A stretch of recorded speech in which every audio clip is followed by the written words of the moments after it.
Porque é como você se comporta numa crise, como você se comporta diante de um gigante, que diz ao povo que está à sua volta, que você é ou não alguém capaz de viver um novo.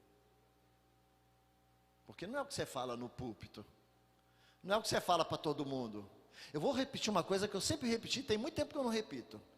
Você não é o que você diz. Como assim, pastor? Não, porque a gente fala muita coisa boa da gente mesmo. A gente fala mal dos outros. Da gente a gente sempre enche a bola. Nós somos cheios de misericórdia conosco. Mas você não é o que você diz. Porque você quer enfeitar o pavão sobre você. Eu tinha um rapaz, mas ele pisava na bola demais. Aí ele sempre me procurava e dizia: pastor, mudei. Aí eu mudou? Não, mudei, pastor. Aquele morreu. Esse é outro. Mas não morreu nada, era a mesma coisa. Daqui a 2 meses ele fazia de novo. Aí ele voltava com a mesma história: pastor, só está olhando um outro homem. E era o mesmo.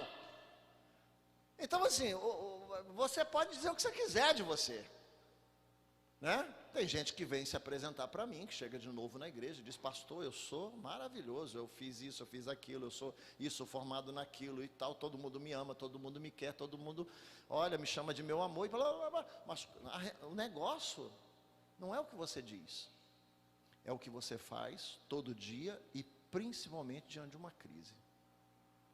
Quando o gigante vem, aí a gente sabe o que sai da tua boca, a maneira como você reage, as tentações que você diz não, e por aí, nem vou contar aqui a lista, porque é na crise, é na hora de você ser prensado, é aí que as coisas vão mudar. Estava conversando com um irmão, ele foi viciado em drogas muitos anos, chegou aqui viciado em drogas e muitas vezes a família me ligava e dizia: olha, fulano está dormindo lá no Acari, já tem uns 3 dias lá, pai de família, uma situação enorme. Para Deus transformar esse menino num cara capaz de chegar num departamento público, lhe ser oferecido uma grande vantagem, diante de uma propina, ele dizer assim: prefiro ficar sem nada, foi um caminho longo. E Deus honrou. Porque teve outros que dizem: olha, a maioria chega aqui e aceita rapidinho, você merece levar isso aí. E levou sem propina, e ganhou. Então eu quero dizer para você que há um caminho longo, e que a gente vai ser provado nas curvas. E falando nessa transição entre essa identidade, essa promessa, estar aqui na igreja, que aqui na igreja todo mundo é santo. Eu vejo quase todo mundo com asa. Tem uns 2 aí que não estão com asa ainda, tá começando a criar. Todo mundo é anjo aqui dentro, mas o negócio é lá fora, quando o gigante se levanta. Vai se levantar no trabalho, na escola. Essa transição é interessante, porque o Antigo Testamento, como eu já disse muitas vezes, ele é uma bênção para nós, o Antigo Testamento, porque são histórias reais de realidades espirituais. Você pode repetir isso comigo? Histórias reais de realidades espirituais. Aquelas batalhas, aquelas guerras, Deus permitiu que fosse escrito, porque delas nós tiramos princípios. Amém? Dessas histórias reais, Moisés, Abraão, Isaac, nós não tiramos histórias concretas, tipo assim, agora a gente vai fazer igual. Não, ninguém vai pegar uma espada e vai sair bater ninguém. Mas nós tiramos princípios espirituais das histórias concretas. E uma das histórias que falam de transição, das que eu mais gosto, são as transições que passou, ou pelas quais passou Moisés. Você conhece bem as transições de Moisés? Porque Moisés viveu 120 anos. Amém? Quantos anos o senhor tem? 7,5. Faz as contas, que eu não estou nem afim de gastar meu tempo fazendo as contas. Mas dá uns 44 anos ainda de vida. Amém? Só vai para a academia, só pode se preparar e tal. Então Moisés viveu 120 anos. Amém? E Deus dividiu os anos de Moisés. Errei as contas? Nem sei, né? Não, está certinho, né? E aí Deus dividiu a vida de Moisés em 3 níveis, 3 fases. Muito interessante. Primeira fase acontece aonde? 1, 2, 3. Isso. É porque todo mundo falando junto, né? Bola, mas todo mundo entendeu, né? Primeiros 40 anos acontece no Egito. Por que Deus vai querer colocar um homem que Ele quer usar como libertador lá na frente para viver no Egito, a nação mais evoluída da antiguidade naquela região? É simples, porque tem muitas coisas que o Moisés, que vai levar o povo do Egito para a terra prometida, vai aprender ali. O que Moisés aprende ali, irmãos? Ele vai aprender muito sobre governança, como se governa. Ele vai aprender muito sobre estratégias militares, como se divide, como se organiza. Ele vai aprender muito sobre ciências, como a gente pode dizer, sociais, como saúde pública, né? Como é que os cuidados que precisam ter para que o povo possa andar pelo deserto e tudo mais. Então ele vai aprender muita coisa. Vai aprender muito sobre religiões. Vai aprender muito sobre religião, sobre organização. Ali ele vai aprender sobre arquitetura, ele vai aprender sobre tudo, porque afinal de contas ele é um príncipe sem possibilidade de herdar o trono, porque ele não era um filho legítimo, mas ele era um príncipe da corte, amém? Adotado pela da filha de Faraó. Então, ele não era alguém que seria herdeiro de Faraó, não, mas ele era alguém que seria empregado dentro dos ministérios, e com certeza durante 40 anos, diga comigo, 40 anos, Deus permitiu que esse cara se tornasse um estadista. Aí, diga comigo assim, aí vem um problema que todos nós temos: precipitação com relação a quem somos.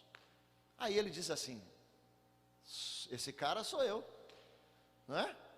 Eu já estou pronto, eu sei que eu tenho uma grande influência, só que não tinha.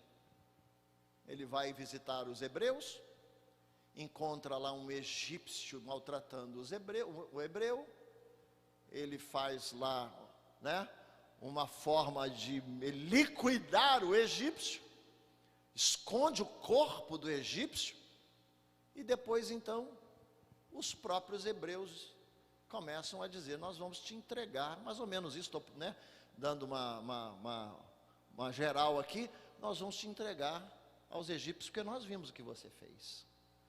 Então ele era o cara bom de matemática, ele devia ser um cara bom de ciências naturais, ele devia ser um cara bom de saúde pública, ele devia ser um cara bom de visão de religiões, ele podia ser tudo isso, mas ele não tinha influência. Diga comigo, ele não tinha influência. Pronto. Sabia muito, podia fazer muitas coisas, mas Deus não deu a ele influência nem sobre os egípcios, porque se ele tivesse tanta influência ele não precisava fugir. Estava mal de influência entre os egípcios e estava muito mal de influência com os hebreus. Então você não pode governar se o próprio povo te rejeita. Quantos estão entendendo isso, querido? Não pode governar se você não tem influência do próprio povo, não é? Então você precisa ganhar influência. Então Deus não deu influência para ele, mas ele achou que tinha. Ele achou que era o cara que todo mundo olhava e dizia: esse cara é o tal. E aí ele foge. Mas tudo, diga comigo, tudo está no plano de Deus. E aí o que acontece? ele vai parar no deserto, tadinho, tão tristezinho, tão desabilitado, tão sem saber o que fazer da vida, tão, desistido, sem eira, sem beira, sem lenço, sem documento, vai parar na casa de um cara, sacerdote de Midian, chamado Jetro. Obrigado, todo mundo falou junto, ficou mais fácil. Jetro. E pastor, o que Jetro fez com Moisés? Diga comigo, Jetro ressignificou Moisés.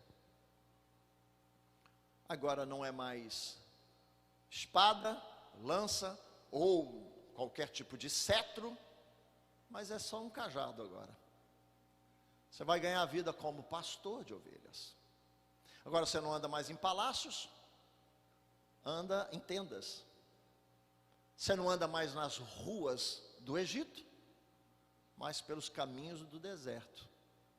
Você não comanda nenhum exército, vai comandar ovelhas. Elas vão te obedecer. Por isso, está aqui seu instrumento de trabalho, seu cajado. Diga comigo, mas tudo isso é preparação de Deus. Agora, deixa eu dizer para você, quando acontecem essas coisas na sua vida, como é que você fica? Bom, você primeiro acha que está lá por cima. Agora vai. Não, mas eu tenho toda essa preparação. Aí toma uma pancada, vai para o deserto. Aí passa 40 anos no deserto. O que você acha? Nós temos um negócio assim, quando a gente está em alta, a gente fica muito atrevido, ousado, cheio de blá blá blá, né? Não sei o quê, blá blá blá. Quando toma uma pancada, a gente fica traumatizado. Né, Rose? Fica meio traumatizado. Aí o que a gente quer? A gente quer se isolar, porque a gente não quer mais sofrer aquela dor que a gente sofreu. Aí a gente quer ficar num cantinho. Aí ele vai para o cantinho, chega lá no cantinho, ele diz, puxa, eu não sou o cara do faraó, mas eu posso ser o cara aqui das meninas, das filhas de Jetro, da família, né? Cuidar dessas ovelhas, porque aqui é um cantinho, diga comigo, porque aqui é um cantinho que ninguém vai me ferir. Passa a mão na cabeça do seu irmão e diz, tadinho, eu estou sentindo que você quer ficar num cantinho para ninguém te machucar. Fala, não, olha para ele, irmão, olha, vê se não é a cara dele. Vê se não é um cara medroso, covarde. Vê se ela não é uma mulher assim que diz assim, eu não sei não sei de nada não, me deixa no meu cantinho, eu sou pequenininho, gosto de falar assim, né? É bom, né? Todo mundo gosta de ficar num cantinho encolhidinho, tadinho, peninha de mim, eu não quero nem saber o que está acontecendo por aí, porque eu não quero me angustiar, só que Deus não embarcou. Deus não embarcou. O feridinho de Midian, não é? O que era e depois não foi mais, foi para o deserto, para o Horebe. Eu estou falando, tem gente assim me olhando e dizendo, caramba, esse pastor está querendo falar alguma coisa da minha vida. Pô, não era para ter vindo hoje, nem trazer a minha mulher, que ela já está olhando para mim e diz assim, é você.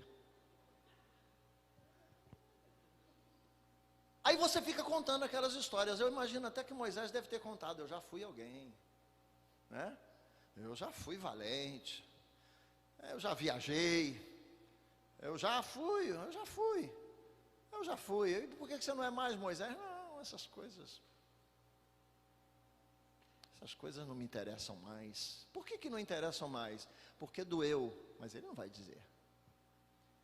O que tem de gente, irmãos, encolhida, porque tomou uma pancada, quando achava que era alguma coisa e agora acha que não pode mais, Aí esse cara que não sabe mais falar, por quê? Porque agora está no meio das ovelhas, eu não sei se ele falava com as ovelhas, porque a gente fala até com bicho, não fala? Eu vejo meus vizinhos gostam muito de cachorro lá, né? É uma conversa com os cachorros. Suzane, eu não te aguento mais, Suzane. Olha, Suzane, eu vou te falar, tu está me dando tanto trabalho ultimamente. Eu falei, pô, deve ser alguma criança, né? Era o cachorro, Suzane. Né? Já viu? Nome de gente, Mário, Eric. Eu tenho um vizinho, né, que tinha um cachorro, Eric. Eric. Aí eu disse, cadê? Tá onde? Eu estou procurando uma criança, né? Aí eu vi que era um cachorro, o Eric. Então assim, eu imagino que Moisés também devia ter uma relação muito amigável com as ovelhas, né?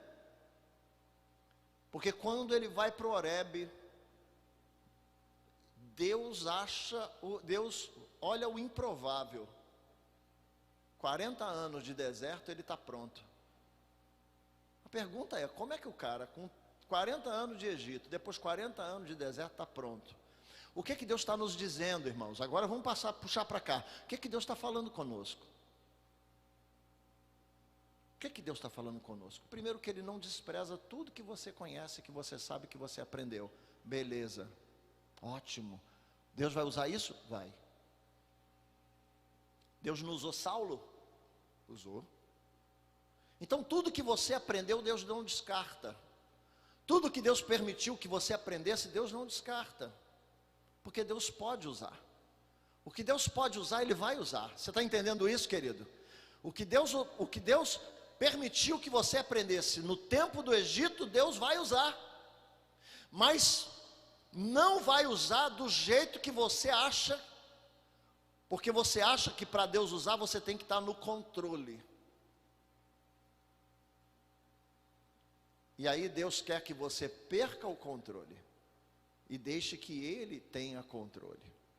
Então eu quero que vocês entendam, o primeiro 40 anos no Egito, o segundo 40 anos aonde? No deserto. Mas pastor, por que deserto? Diga comigo, Deus vai usar. Deus vai usar os aprendizados do Egito? Sim. Deus vai usar os aprendizados do deserto? Muito. É isso que a gente precisa entender. Agora, o que que Deus precisa resolver com Moisés? A transição da confiança. Eu quero que você repita isso comigo. Transição da confiança. Porque as habilidades são ótimas. Tudo que ele aprendeu lá no Egito, vai poder usar também. Pastor, sério? Sério? E o que ele aprendeu com Jetro no deserto, vai poder usar também. Mas essas duas coisas não formam um homem de Deus. Não. O que que forma? É todas essas coisas que ele se tornou na mão de Deus. Porque Deus vai separar o que vai usar, na hora que Ele quer usar, e da forma que Ele quer usar. Toda vez que você disser assim, estou pronto, deixa comigo, você não está pronto. Mas toda vez que você disser, Senhor, toma tudo na minha vida e faz como Tu queres. Você pode aplaudir o Senhor? Vai dar certo.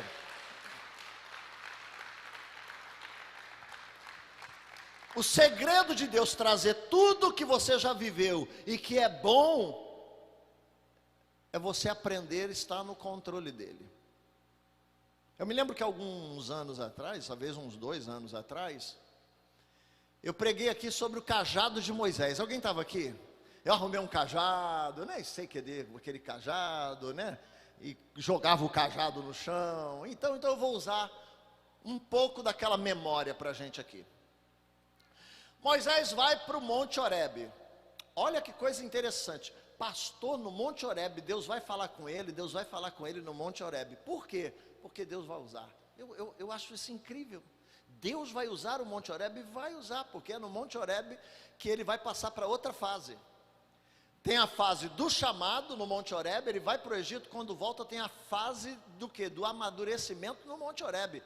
Então tudo Deus usa no controle de Deus, no tempo de Deus. Deixa eu dizer uma coisa para você ter uma ideia de quando Deus está no controle, a coisa é diferente. Sarça queimando, eu já estive no deserto, já subi o Horebe umas 2 vezes. Sarça, que é um mato, um arbusto, queimando, combustão espontânea por causa do deserto, do calor, aos montes. Agora, sarça queimando, sem virar cinza, Não tinha. Então ver sarça queimando para Moisés era normal. Agora sarça que não se consome, só na mão de Deus. Diga, só na mão de Deus. Você vê a diferença? Todo mundo pode pôr fogo na sarça, né? Todo mundo pode pôr fogo na sarça. Tem gente que põe fogo na família, põe fogo no trabalho, põe fogo em tudo.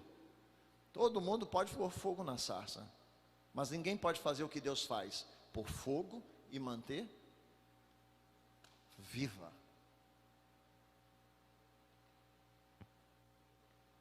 Então assim, cajado de Moisés. Ah, não, pastor, Deus não vai usar cajado. Pois é. Eu quero te perguntar, Deus usa ou não usa o cajado de Moisés? Quem acha que usa, diga amém. Mas um cajado, Deus podia descartar. Disse, esse negócio de cajado aí, quem te deu isso aí? O Jetro me deu isso aqui para poder... Aliás, na verdade, eu não vou nem dizer que foi Jetro, né? Vamos conjecturar aqui que achei tão bonitinho e tal, eu precisava mesmo de uma varinha dessa. Deus podia dizer para ele, joga isso fora, não é negócio de cajado não, aqui comigo é assim, levantou a mão e o negócio acontece. Não. Deus chama Moisés e diz, o que é isso aí na tua mão? Ele disse, é um cajado. Disse, joga no chão. Quando Moisés jogou no chão, o que aconteceu com o cajado, irmãos? Virou uma serpente. A experiência de Moisés, repita comigo, a experiência de Moisés. Quem aqui cresceu na roça? Levanta a mão. Eu não cresci na roça, mas eu tenho uma experiência de roça. Levanta a mão. Só eu e você, irmão. Mas alguém mais aqui? Não, Renata, fala sério. Tu tem cara de que nasceu na roça. Tem mais um aqui, ó. Você é mineiro, né? Isso. Como é que se pega uma serpente? Bom, eu não pego, né? Eu já vi, irmãos, até dentro da minha casa entrou uma serpente. Ela entrou, eu e minha mãe saímos. E acredita que até hoje, tem 50 anos, 60, que a gente não sabe para onde ela foi. Casa toda fechada. É do demônio essa serpente. Então, mas quem conhece, pega a serpente como, irmão? Pega na cabeça da serpente. Aí Deus diz assim, mas comigo não. Hein, Senhor? Não, Moisés. Como é que você pega a serpente? Eu pego na cabeça. Você vai dizer comigo não. Comigo tu vai pegar pela cauda. Peraí. Você entendeu isso? O cara joga o cajado, vira uma serpente. Até aí já é um negócio, não precisava nem fazer mais nada. Aí Deus diz, agora pega essa serpente, aí o cajado, que é a serpente, quer morder Moisés. Aí Deus diz, pega pela cauda. Meu irmão, pelo amor de Deus, Senhor, tu não entende nada de pegar serpente.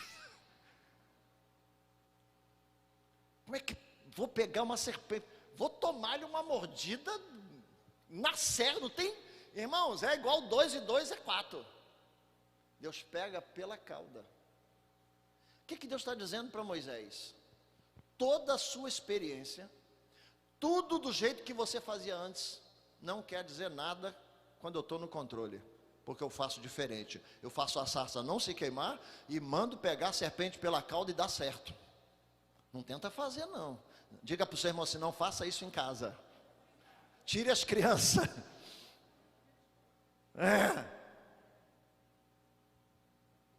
Coisas que nós temos como experiência, que são experiências que a gente carrega na nossa vida, que é o que Moisés queria libertar o povo de Israel do Egito com a sua experiência. Mas Deus queria libertar o povo do Egito com a experiência dele. Aí é que está o interessante. Andar pela experiência de Deus é andar no sobrenatural. É fazer o ilógico. É fazer o que ninguém faz. É ter um comando completamente diferente. E todo mundo vai perguntar, como isso podia dar certo? E aí você vai dizer, Porque Deus está no controle. Você pode aplaudir o Senhor, querido? O que eu quero que você entenda é só isso. Estou monitorando aqui, 5 minutos. O que eu quero que você entenda é isso. A transição de uma identidade, de uma unção comum, para uma unção pública, passa não só pelo combate de um gigante, mas passa primeiro pelo controle do Senhor. Porque quando você põe controle no Senhor, uau! Olha, eu acredito que Davi era mirolha. Acredito que ele tenha treinado muito com aquela funda assim, Acredito. Mas também acredito que quando ele colocou o Senhor como controle e disse: eu vou contra ti em nome do Senhor, aí Deus já controlou a pedra. Porque já foi na cabeça, amém? Do gigante. E colocou um cara de 3 metros e 26 centímetros em nocaute. Pegou no meio da testa, nem o capacete resolveu. Não é questão de mira, diga como seu irmão assim, não é questão de mira. É quando Deus está fazendo, Deus faz o que a gente não poderia fazer. Você pode glorificar o Senhor? Você crê nisso, querido? Diga comigo, Deus no controle. Mas aí olha só o que Davi teve que resistir. Resistir o seu próprio orgulho. Porque o rei Saul disse: toma a minha armadura. Já pensou que glória para um homem simples como Davi vestir a armadura do rei?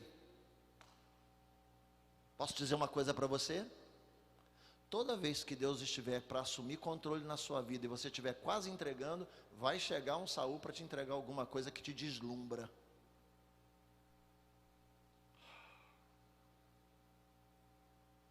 Vai chegar uma oferta que te deslumbra. Vai chegar alguém para desviar. Você está quase chegando. E vai chegar alguém com uma oferta para te deslumbrar. Você estava no caminho certo. Aí Satanás disse: ele vai entregar o controle a Deus. Eu preciso mexer com o orgulho dele. Porque se eu mexer com o orgulho dele, ele abandona esse projeto de entregar na mão de Deus. E agarra aquilo que a alma dele mais necessita: glória. E Saul disse: você vai, mas vai com a minha armadura. Sabe o que Davi era naquela época? Pajem de armas de Saul. Deixar de ser pajem de arma para vestir a armadura do rei, podia até morrer. Que o cara, tinha gente que podia dizer: morrer com a armadura do rei, eu prefiro, a morte é uma glória. E Davi disse: não posso usar isso. Graças a Deus. Porque Deus tinha outros planos. Então eu quero encerrar. Eu podia ficar falando aqui até amanhã de manhã, mas eu quero encerrar dizendo isso para você. Todas as suas experiências são boas. Todas as coisas que você aprendeu, as coisas que você sabe, coisas que Deus te entregou, suas habilidades. Não fique dizendo assim: perdi meu tempo. Não, estude, aprenda, se exercite. Tudo é bom. Mas eu quero te dizer que Deus vai pegar essas coisas do jeito dele, no tempo dele, para transformar tudo que você é, sabe e faz em algo extraordinário. Então, você precisa permitir que o Senhor esteja no controle de verdade. Você crê nisso? Você pode crer nisso? Pergunte para o seu irmão: o que é isso que você tem na mão? É um cajado. Pois é. Deus não vai desprezar. Foi você que pregou, pastor Daniel, sobre a mulher lá que tinha só azeite. Foi você, né? O que você tem em casa? A sua serva não tem nada, a não ser uma botija de azeite. Ah, mas serve. Serve. Deus pode usar. Ah, se você quiser vender esse azeite e ficar rica, não vai conseguir. Mas se Deus tomar controle, Deus vai fazer algo extraordinário. Você pode fazer.